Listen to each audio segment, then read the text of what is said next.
Hey guys, how's it going? Welcome back. Funny thing happened. Les Paul came home. Well, there's a bit of a story behind this, and I think some of you will be a little entertained by it. So, I play on two different worship teams at church, and generally with the main team I'm on, we have two guitar players. And of course, I play offset, so I get to sit around and just.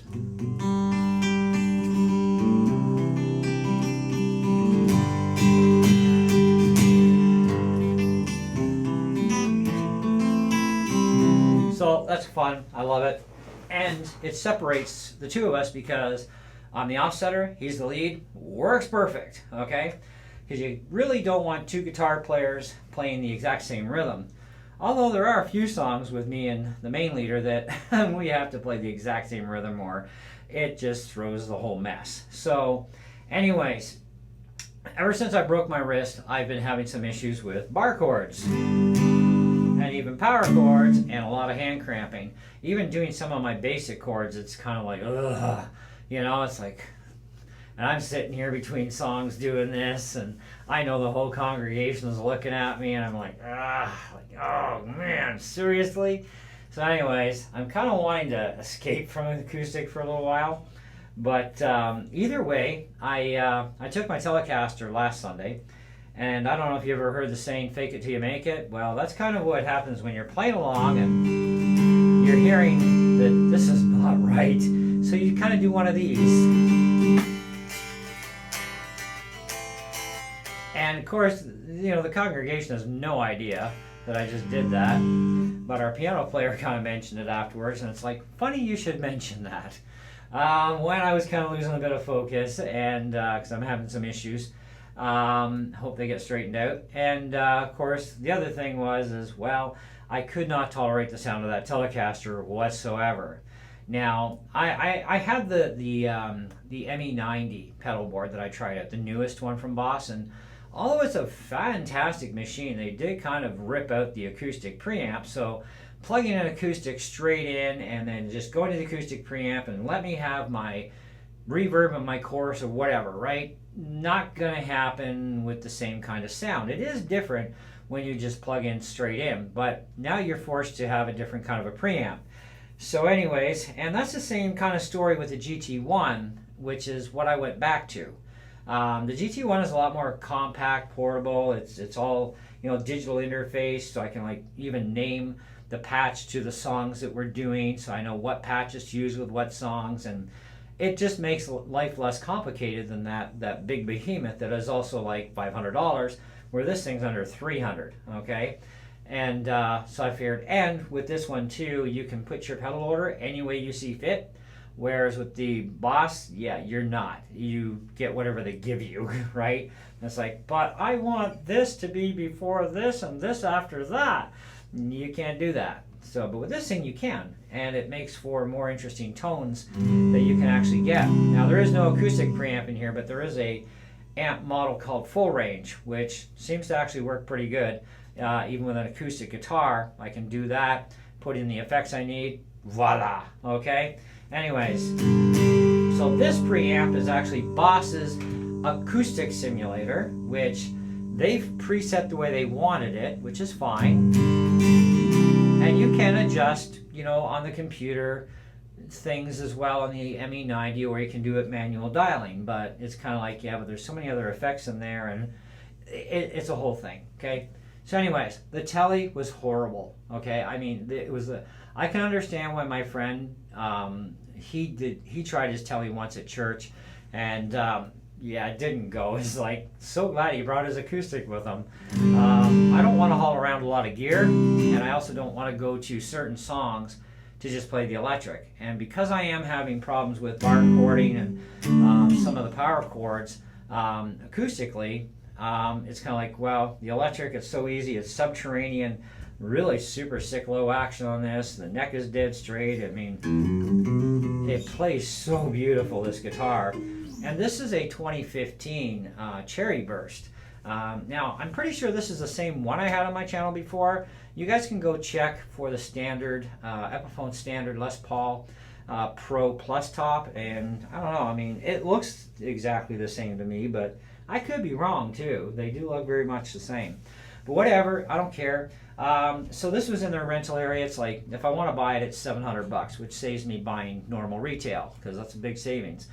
And so that telly was a failure, and I thought, all right. Also, I'm on 2 teams, and the second team, they have songs that at times, well, if I download the CCLI document, I can only manipulate it so far, and I can't make a cheat note of, oh, I need the capo here because we're playing it in this, you know, for whatever, right, in this key. And it's enough that, you know, you got the key of C, which is fine, but, you know, simple keys are simple keys. They don't need a capo. When you're playing in, like, E flat or some other flat, like B flat or whatever, well, that's a little bit more different. So you can either, if you know all those chords, which I do, which is fine, or you can do with a capo and cheat, right? So I can just leave all the chords the same on there and just put the capo where I need it, right? And it's like, perfect, let's play, you know what I mean? Like, right? So capos are very handy. With my hand the way it is, it's kind of like, and it is cramping up even playing acoustic at times, even with the regular chords, with the capo and without. So it's like, I need a solution. The telly sucked, so I figured, well, humbuckers do make the best guitars when it comes to acoustic simulators, because I need to simulate that acoustic sound to make it more acoustified with, you know, we're playing songs that were probably written like, you know, 3,000 years ago, you know, kind of thing, right? And we're playing more, you know, newer stuff too. And the second team I'm with, there is no guitar player, just moi and the piano player. And if our bass player shows up, we got him. And if our drummer's there, we got him. Otherwise, you know, I'll play on the cajon if I feel like it, in place of a drummer. But anyways, so to try and hopefully clarify, I decided to rent this for a week. And so I got to renew this by next Tuesday now, to take me over to the following month so I can re-rent full amount. So I talked to the manager and I said, look, the Les Paul worked out perfect. And funny thing is too, this is the bridge.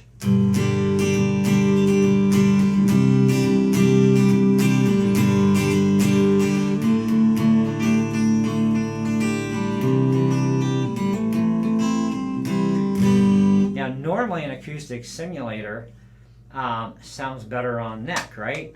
We know how muddy Les Pauls are. Check this out.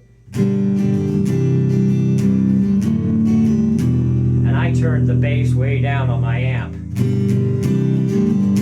Now I do have my own pre-made patches for acoustic sims that I did. Here's one with just reverb.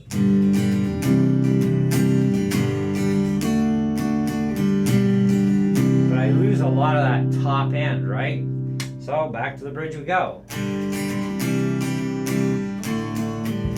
But I do have to raise the volume up a lot higher on the amp though for that. I'm sure it's not getting out that great. Aww.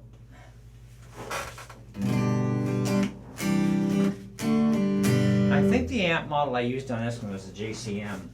So I might have to go back to the full range. And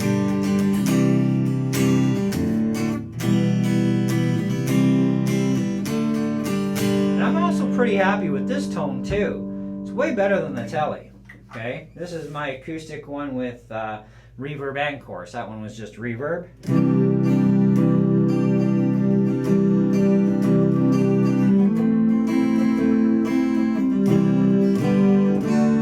There are songs I have to finger pick and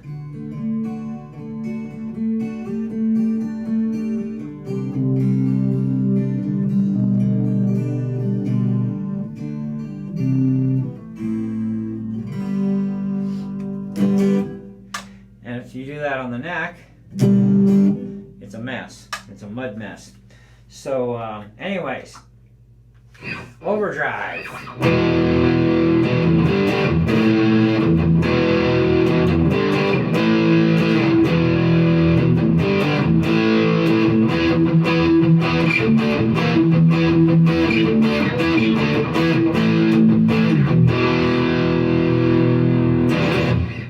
I like overdrive. That's cool.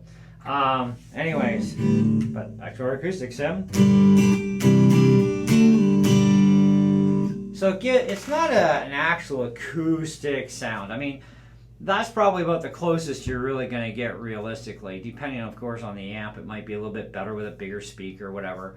But you're only going to get so close. And that acoustic sound is nice to have, especially in church, because you are playing older songs too. But even some of the modern songs sound really that much better with acoustic.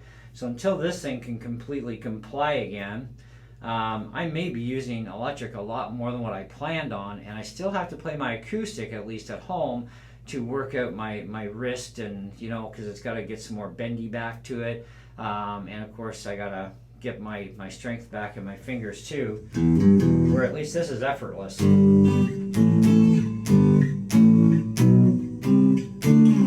It works. So anyway, so that's kind of the bit of the story of why the Les Paul, or a Les Paul, came back. But I did talk to the manager, and I said, can I rent this thing to like Gibson month in April? Because it's only a few months away, right?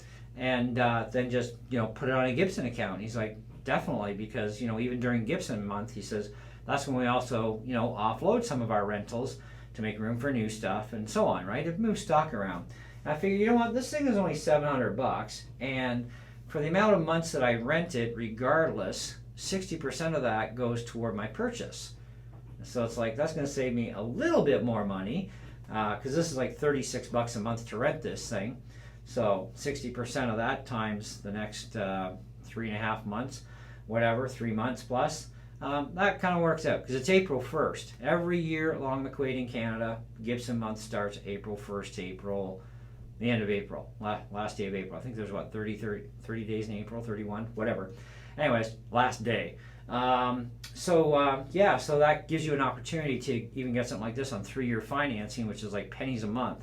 It's actually cheaper to buy it over the longer term than it is to rent it. And it's like, then this way you own it, right? And it's like, yeah. Now, will I goldify this? Nah, probably not. I'm kind of over that kind of financial strain ever since the Gibson. But I mean, it does have a bit of gold on it with the knobs and stuff. Now this also has coil tappers too. So essentially I could, single coil the bridge.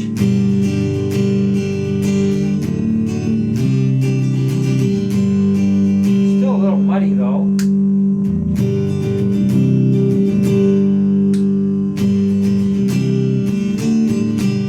I might experiment with that a little bit, with splitting the neck at least, and maybe trying that out on a couple of songs.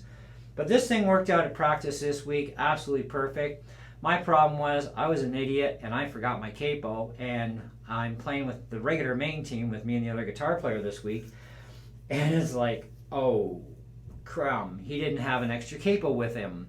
And it was too late for me to drive back home. By the time I realized it, we were like 3/4 of the way to the church, and it's like, oh man, I forgot my cable. I hope he's got a spare with him, because I know he does have a couple. Turned out he didn't. He says, I think my spare is in with my other guitar at home. It was like, oh. So some of these songs that we were doing this weekend, I had to literally change them over to flats, so that what I see on the screen is like A flat, D flat, and so on, right?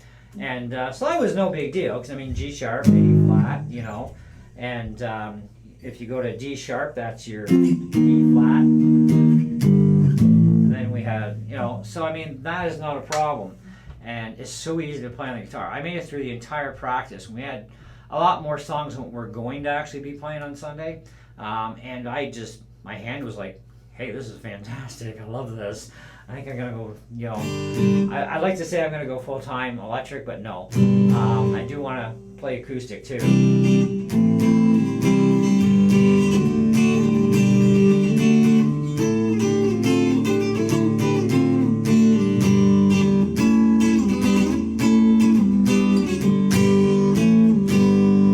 So it does pay to know a lot of chords, by the way. Oh, and speaking of knowing chords and stuff, we will be getting back into the guitar lesson videos. I took a bit of a break from it because of doing other videos. We are up to 7 lessons in the guitar lessons playlist. If you check that out on my channel, there are 7 lessons there right now. We are heading towards number 8, 9, and so on. I'm not sure what I'm going to do over the weekend, but I also have students restarting as well, because they took the Christmas break off. And I've got a bunch of new students starting, so it's kind of like, I'm going to have to juggle some time. You know what I mean? But we will definitely, I promise, get back to that. So, that's the story behind this thing. Now, the sound quality is definitely way different than it was on the older video. I've got way better mic, way better everything nowadays, including way better camera system too. So let me know what you guys think. Check out that one on the plus top. And you know, you can compare the sound too, right? Because that was on a Marshall mini stack, which had like the two 10-inch speakers on it. And I kind of half miss it, kind of half don't, you know what I mean? It's kind of like, I don't know. I like this, but I do have to replace the tube in this one. Anyways, thank you so much for watching. See you on the next one.